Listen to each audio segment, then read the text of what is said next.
सांसद जो हो लखवा बड़ी बढ़िया लगो, लेकिन सांसद बढ़िया नहीं लगो। ओकरा हमने उम्मीद से सांसद बने लिए, लखवा के कितना उम्मीद से हमने सांसद बने लिए, जैसे नगरा विधायक बने लिए, कितना उम्मीद से सांसद बने लिए कि लखवा दिल्ली जीते, दिल्ली में कंपनी एक्ट के बात करते, दिल्ली में जाए के माइंस एक्ट के बात करते, दिल्ली में कोल इंडिया के जो कानून है ओकर में संशोधन के बात करते, दिल्ली में डिस्प्लेसमेंट एक्ट के बात करता है, दिल्ली में एजुकेशन एक्ट पे बात करता है, दिल्ली में एग्रीकल्चर एक्ट पे बात करता है, लेकिन एकरा कभी याद नहीं ले कि दिल्ली में इला के बात करवाए। हाँ, एकरा याद है अपन धर्म पत्नी खुद तो मर्द भाई एमपी अपन धर्म पत्नी के विधायक बना दिलो। हाय रे सांसद,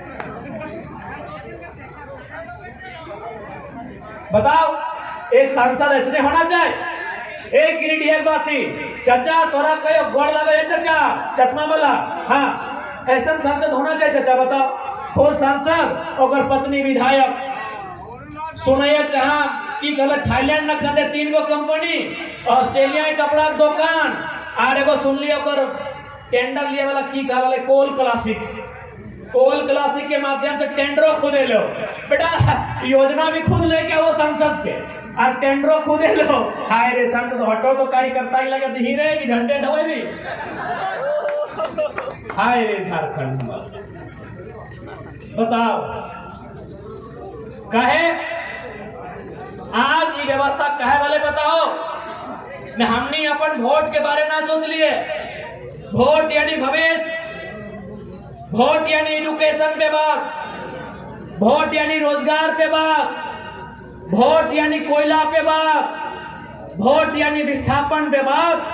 लेकिन धोनी ईमानदारी से कहा तो वोट दिए के समय के शिक्षा में बात करके वोट दला, के रोजगार में बात करके वोट दला, के कोयला में बात करके वोट दला, वोट का लगी के 500 दे नहीं आ पाई दी तो अगर गलती ना हो, गलती हमने को अपन गलतियां माने है तो यदि हमने शिक्षा पे बात करके वोट डाला तो शिक्षा पे बात बदले, यदि हमने रोजगार पे बात करके वोट देते लिए तो रोजगार पे बात बदले कि नहीं। लेकिन आज सांसद केवल अपन घर परिवार अपन किधर पुत्र बात कर हो, हमने पैसा लेके वोट डाला, ऐसा सांसद के दोबारा मौका नहीं मिलना चाहिए। बल्कि तोहनी के एक लाइन कहबो हर एक गांव में लिख दे, लापता लापता लापता गिरडी का सांसद लापता। गलत बोल लियो, लापता सांसद घोषित कर दे। एक भी गांव में सांसद के एंट्री ना तो ओकरो नहीं और ओकर पटिया से दोसर के होशियार लगना बड़ी दोसरा आ गेलो कि एकरा बड़ी धमको हाथी चमको हाथी, एकरा गाँव ढुके ना तो नया लेके तो कुछ ना है, कहीं पहले पुराना हिसाब कर तब नौतन के गांव में एंट्री कर। सबके हिसाब करना हो। अब अपन वोट के प्रयोग अपन भविष्य के ध्यान में रख के करना हो, इस बात के तोहनी के ध्यान में रखे तो इस संदेश तोहनी के दिया जाओ। एकदम ना शीशा नहीं पड़िया उला समय हानि नहीं लगे। अभी उला बादे जब कहे पानी सर से ऊपर भजा, अभी प्रयास कर ले नियम कानून से घुसने नहीं जाएंगे। हाँ, असहमति का अधिकार है, हम लोग एकदम असहमत करेंगे, काला झंडा दिखाई दे। क्योंकि अब हमने की भी सेहत ठीक नहीं रहे कारण गला थोड़ा जवाब दे, अंत में हटेगा वो। राजनीति में नौजवान के भागीदारी होना चाहिए। राजनीति में नौजवानों का भागीदारी इसलिए होना चाहिए कि राजनीति को समझना होगा, राजनीति का कार्य क्या है जानना होगा, राजनेताओं का कर्तव्य क्या है ये मंथन चिंतन करना होगा। आज कुछ दिन पहले शायद किसी देश के सबसे बड़े अमीर व्यक्ति की बेटे का विवाह था। जो भी है उनसे हमारी कोई बैर नहीं है, ना ही कोई असहमति है, लेकिन हमें कुछ चर्चा करेंगे। वहां शायद कोई एक लड़की आई थी परफॉर्म करने के लिए, आज जो भी रिहाना या कुछ नाम था, आज उसको 74 करोड़ रुपया दिया गया। बताइए झारखंड और भारत के नौजवान कितने लाइन से हटे हुए लोग हैं, वे खुशी मना रहे हैं कि 74 करोड़ में आपको नचवा दिया मेरा भारत। लेकिन हे नौजवानों, तुम्हें यह भी जानना होगा कि इसी भारत में 2000 में लगभग 81 लाख लोगों की जान गई है अस्पताल में। उसमें 36 लाख लोगों की जान इसलिए गई है कि इलाज का खर्चा नहीं था, और अब खुशी मना रहे कि 74 करोड़ में कोई नाच के चली गई। ये दुर्भाग्य है मेरे देश, दुर्भाग्य। आंकड़े आपके मोबाइल में है, थाना वाले भैया आप लोग भी देख लीजिए। हम लोग फैक्ट की बात करते हैं। 2020 में 81 लाख लोगों का जान गया था इलाज नहीं होने के कारण, जिसमें 36 लाख एकदम प्रॉपर था। किसको अगर पैसा मिलता, इलाज होता, दवाई मिलता, उसका जान नहीं जाता। हे नौजवान, तुम इस बात की खुशी मना रहे हो कि रिहाना नाच के चली गई, तुम्हें जानना होगा उसने 74 करोड़ रुपया वसूला है। आज तुम बहुत गलत रास्ते में जा रहे हो नौजवानों। ये धर्म के नाम पर, ये जात के नाम पर, ये हिंदू मुसलमान इंडिया पाकिस्तान के नाम पर तुम्हें गलत रास्ते पर लेके जाया जा रहा है। जिस देश में 36 लाख, 36 नहीं नौजवानों, 36,000 नहीं, 36 लाख लोग इसलिए मर गए कि उनके पास इलाज का अभाव था। और उसी देश में 74 करोड़ कोई देश का अमीर आदमी डांस करने में लुटा देता है। ये भारत की तस्वीर नहीं होनी चाहिए, ये भारत की तस्वीर नहीं होनी चाहिए। इसलिए हे नौजवानों, इन दलाल नेताओं का साथ छोड़ो। हे नौजवानों, इन चाटुकार नेताओं का दामन त्यागो और तुम अपनी भीड़ में से एक नौजवान को फौलाद बनाकर सदन भेजो जो मुद्दों पर चर्चा कर सके। आप भगत सिंह को मानते हैं? कितने लोग हैं जो भगत सिंह को मानते हैं? हाथ खड़ा करें। सभी मानते हैं। ए पुलिस वाले दादा, आप भी मानते हैं? हाथ यहाँ तो खड़ा कीजिए ना। सभी लोग भगत सिंह को मानते हैं। पूरा भारत का युवा भगत सिंह को मानता है। मैं उनका एक बात कहना चाहूंगा, जिन्होंने अपनी जेल डायरी में फांसी से ठीक पहले लिखा था। जेल डायरी, भगत सिंह की जेल डायरी आज भी हम पढ़ते हैं। उस जेल डायरी में उन्होंने लिखा है कि कोई व्यक्ति इतना अमीर नहीं होना चाहिए कि दूसरे व्यक्ति को खरीद ले, और कोई व्यक्ति इतना गरीब भी नहीं होना चाहिए कि उसे अपने आप को बेचना पड़े।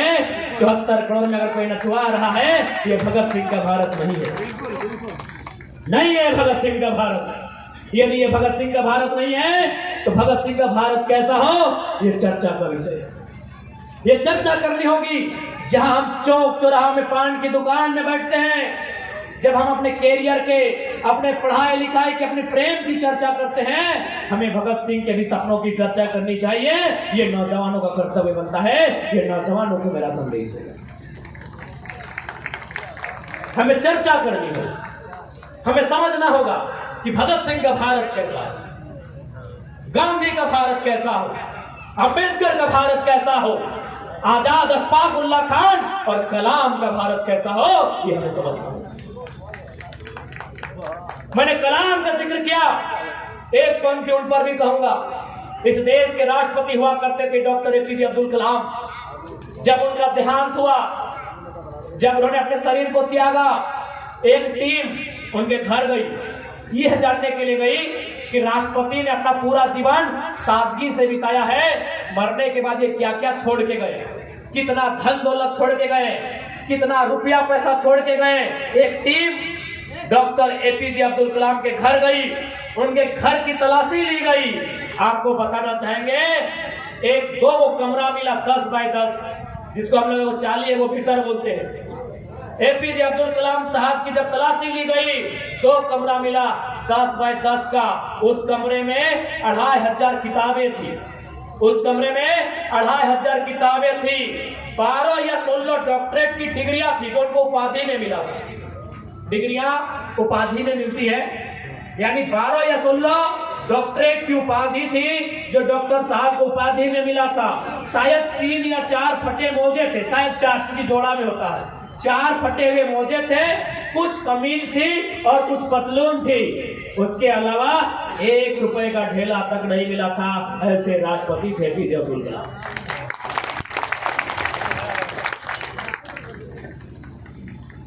उन्होंने क्या किया था, अपनी सारी संपत्ति को एक ट्रस्ट बनाया था पंचायत के नाम से। रामेश्वर में कहीं वो पंचायत है, रामेश्वर आप जानते हैं दक्षिण भारत में है, उस पंचायत को अपने जीवन की सारी जमा पूंजी, अपने जीवन की सारी कमाई उस पंचायत के ट्रस्ट को दिया था। तो हम लोग एपीजे अब्दुल कलाम के सिद्धांत को जिंदा करते हुए गिरिडीह लोकसभा के गिरिडीह में खड़ा होकर यह वचन देते हैं, अगर हम लोग एमपी जीतते हैं तो एक ट्रस्ट बनेगा और जो एमपी का सैलरी होगा 2,91,000 25% रखेंगे भाई, हम लोग कोई पॉइंट उठता, बाकी उस ट्रस्ट के माध्यम से गिरिडीह लोकसभा में एपीजे अब्दुल कलाम के आदर्श को फिर से जिंदा किया जाएगा, गिरिडीह में उसका ट्रेलर दिखाया जाएगा। यदि हम लोग गिरिडीह फतह करते हैं तो ये सोनू जी की तरह, चंद्र प्रकाश चौधरी जी की तरह कंपनियों फैक्ट्रियों में हिस्सा नहीं होगा, बल्कि जो हमारा खुद का सैलरी होगा 2,91,000 उसमें भी 75% ट्रस्ट के माध्यम से गिरिडीह लोकसभा के जनता को जिनको जरूरत होगी हम लोग दान करने का काम करेंगे। वचन देते हैं कि हम लोग वचन लेके जाते हैं, क्योंकि सेहत हम लोग का ठीक नहीं है, लेकिन जब बात आती है तो हम लोग घंटों अपनी व्याख्या कर जाते हैं। झारखंड इतना दर्द में है दिग्विजय बाबू की कहना पड़ता है, बोलना पड़ता है। इसलिए उम्मीद करते हैं कि हम लोग जिस विचार के साथ पूरे झारखंड का भ्रमण कर रहे हैं, जिस विचार को हम लोग झारखंड में स्थापित करना चाहते हैं, आज एक साधारण सा लड़का उस विचार को लेकर आपके बीच आया है। अंत में इतना ही कहेंगे, जयराम महतो केवल एक शरीर बन के नहीं आया है, एक बदलाव और विचार बन के आया है। नहीं तो आप सोच के देखिए, 2 साल पहले जिस शख्स को आप सुने नहीं थे, आज वो राज का चर्चा का विषय है। कुछ तो बात है, सोच के देखिए। हम अपनी कोई प्रशंसा नहीं कर रहे, पूरे झारखंड के 23 साल के इतिहास को खंगालिए, हमें एक भी नाम बताइए 23 साल के झारखंड में कि किसी लीडर ने खुद को, अपने आप को विधायक के योग्य बनाया हो। एक लीडर का नाम बताइए। अरे विधानसभा तो छोड़िए, हम लोग बृहद झारखंड में चर्चा के विषय है, अपने प्रतिभा, अपने कौशल, अपने हुनर, अपने टैलेंट की बदौलत आपका आशीर्वाद किया।